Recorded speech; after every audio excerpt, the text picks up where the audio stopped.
योग क्या है? सामान्य व्यक्ति से बोलो तो वो कहेगा आसन। अगर कोई बहुत अच्छे आसन लगाता है तो कहा जाता है ये बहुत अच्छा योगी है, लेकिन ऐसा नहीं। योग तो चित्त की एक उच्च अवस्था है जहाँ पहुंचकर आपकी आध्यात्मिक यात्रा आरंभ होती है और आप अपने शारीरिक और मानसिक क्लेशों को दूर करते हुए मोक्ष की ओर अग्रसर होते हो। अब इसी चित्त की अवस्था को अलग अलग ऋषि मुनियों ने अलग अलग तरह से बताया। योग शिखोपनिषद में कहा गया, यो अपान प्राण योश्चैव रजसोरेतस तथा सूर्य चंद्रमसो योगो जीवात्म परमात्मनो एव ही द्वंद्व जालस्य संयोगो योग उच्यते। योग वशिष्ठ में कहा गया, संसारो तरण युक्ति योग शब्देन कथ्यते मनः प्रश्मनोपाया योग इत्यभिधीयते।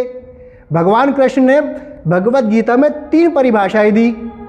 तम विद्याद दुख संयोग वियोगम योग संगीतम। जो विद्या दुख के संयोग से वियोग करा दे वो योग है। योग है कर्मसु कौशलम, कर्म की कुशलता योग है। कैसे? बुद्धि युक्तो जहाती है उभे सुकृत दुष्कृते तस्माद् योगाय युज्यस्व योग है कर्मसु कौशलम।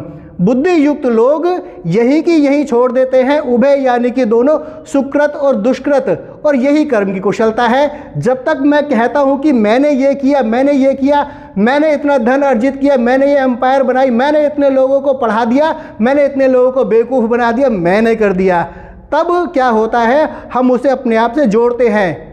मैंने नहीं किया, मैं इस कर्म का केवल एक माध्यम हूँ, भगवान कराने वाला है। और जब ये भीतर से ये बात आती है तो वो कर्म की कुशलता है। समत्वम योग उच्यते, सिद्ध सिद्धयो समो भूत्वा समत्वम योग उच्यते। सिद्धि हो या असिद्धि हो, काम बने चाहे ना बने, मन चाही हो चाहे अनचाही हो, हर स्थिति में सम बने रहना, ये समता योग है।